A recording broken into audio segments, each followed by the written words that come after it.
नीरज यादव जी, आगरा से। महाराज जी, आजकल बहुत बार प्रश्न आ रहा है कि मैं सबके साथ अच्छा करता हूं या करती हूं, फिर भी मुझे बुराई मिलती है।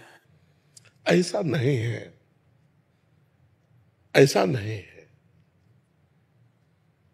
ऐसा नहीं है। कोई ऐसे भ्रम में न रहो। हाँ, कुछ समय तक ऐसा लग सकता है आपको, क्योंकि पाए जान जगत में सब जन कपटी कुटिल कलयुगी तंच। कलयुग के द्वारा सबकी बुद्धि ग्रसित है, सबकी बुद्धि स्वार्थ से युक्त है। तो आप हित करेंगे और वो हो सकता है आपका अहित करने की बात सोचे, आपको कटुवचन बोल दे, आपका एहसान न माने। लेकिन जो सर्वलोक महेश्वर भगवान देख रहा है कि आपने उसके साथ अच्छा किया है, वो जब आपका अच्छा करेगा तो फिर हमें लगता है धैर्य रखना चाहिए। हम अच्छाई को तत्काल भजाने की कोशिश ना करें कि हमने आपको पानी पिलाया, आप लौटकर हमारी तरफ हाथ जोड़िए और बोलिए थैंक यू। ये भावना हमारी गलत है। ये भावना अगर हम छोड़ दें तो अच्छाई करने पर अच्छा ही होगा, परम अच्छा होगा, परम मंगल होगा। नेकी कर दरिया में डाल, ये बात क्यों नहीं लाते हम लोग? हम लोग ऐसा क्यों चाहते हैं कि हम इसका हित किया तो ये हमारे आगे झुके, ये हमारी बात माने? क्यों हम चाहते हैं? ये हमारी कमी है, इसीलिए दुख होता है। इसीलिए दुख होता है। हम सामने वाले का हित करके अनुकूलता चाहते हैं, इसलिए हमें दुख होता है। अगर हम अनुकूलता ना चाहें तो अनुकूलता तो मिलेगी ही, परमात्मा के द्वारा मिलेगी।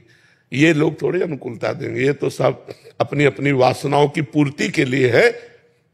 वासनाओं की पूर्ति हुई तो कोई पहचानता भी नहीं है। और हम चाहते कि हमने ऐसी परिस्थिति में इसका सहयोग किया या और भी बहुत तरह से हित होता है, लेकिन सामने से हमें रिस्पॉन्स नहीं मिली तो हमको परेशानी महसूस होती। तो सबसे समस्या हमारी ये है रिस्पॉन्स, इसको हटाओ।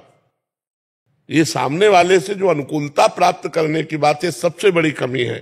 परमार्थिक पुरुष तभी दुखी होता है जब उसमें कोई गलती होती है। सवाल अगर सही हल हो जाएगा तो आपको आनंद की प्राप्ति होगी। इसका नाम अध्यात्म है। ये कभी, इसका परिणाम कभी गलत नहीं होता, इसका परिणाम मंगलमय होता है, क्योंकि भगवान मंगलमय है ना। तो हमसे त्रुटि हो जाती है। अब जैसे हम किसी का हित करके उसके परिणाम स्वरूप अनुकूलता चाहते हैं, अब वो ना देगा तो हमें यही लगेगा कि यार हम जो किया वो सब व्यर्थ चला गया। व्यर्थ नहीं गया, परमात्मा देख रहा है।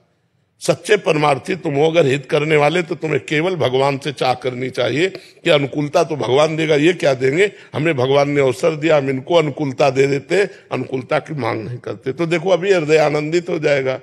और ऐसे तो स्वार्थी संसार है ही, जब तक स्वार्थ बनेगा तब तक वो ऐसे रहेगा। जिस दिन पता चला कि स्वार्थ पूरा हुआ तो तुम्हें कुछ नहीं समझेगा। तुम देखोगे ये वही है जिसके साथ मैंने इतना हित किया, फिर जलोगी। तो ये जलना आपकी कमी है, आपकी गलती। अगर आप अध्यात्म में सुधार कर लें तो आनंदित हो जाएंगे।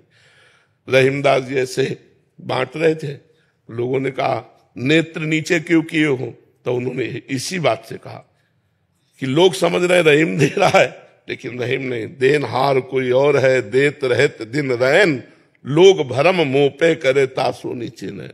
अगर हम इस भाव से परहित करें तो हमको कभी दुख ही नहीं होगा, कभी दुख नहीं हो सकता, क्योंकि हम आपसे चाहते ही नहीं है। हम तो केवल हित कर रहे हैं। परमात्मा ने प्रेरित किया तो नेकी कर दरिया में डाल। बहुत बढ़िया सिद्धांत है, अगर ये समझ जाओ। नहीं समझोगे तो फिर परेशान हो। जी, हित कब कब करें और कब ना करें? पर हित कब कब करें और कब ना करें? अवसर आने पर। परहित के लिए झोला टांग के थोड़ी घुमा जाता है, परहित के लिए झोला टांग के थोड़ी घुमा जाता है। हम परहित करें। अब जैसे हमारे दरवाजे में कोई आ गया, समस्या में फंसा हुआ है, और हम उसकी समस्या का निदान कर सकते तो हमें कर देना चाहिए। लेकिन इस लोभ से नहीं कि किसी दिन हमारी दंडवत करेगा कि भैया आपने बचा लिया, ऐसा नहीं। उसको परहित करे क्योंकि वो हमारे पास आया है, और इसके बाद वो हमको प्रणाम करे, हम उसको देखें ही नहीं, बहुत बढ़िया आनंद आ जाएगा। लेकिन हम ऐसा नहीं कर पाते हैं। परहित के लिए अवसर होता है। कोई भूखा है, भोजन दे दो, बीमार है, औषधि दे दो, समस्या में है, आप उसका समाधान कर सकते हैं, कर दीजिए। अब उसके बदले में आपको प्रणाम करे, धन्यवाद दे, ऐसी भावना रखना, ये थोड़ा ठीक। ये मेरे काम आएगा इसलिए मैं यही बात तो परेशानी की है, यही बात परेशानी की है। हाँ, यही ज्यादा हो गया कि ये मेरे काम आएगा इसलिए मैं इसका काम कर देता हूँ, नहीं कर रहा हूँ तो कल ये मेरे काम नहीं, इस काम से मेरे भगवान प्रसन्न होंगे और भगवान मेरा मंगल करेंगे, ये भावना जोड़ो। परहित भगवान के लिए करो। इंसान का परहित का भाव करके उससे बदले में लेना चाहोगे, घाटे में हो जाओगे, वो नहीं कर पाएगा। हम सब में भगवान को देख के, हाँ, तो दियम वस्तु गोविंदम तुभ्यमेव समर्पयेत्, तो बढ़िया बात बन जाए।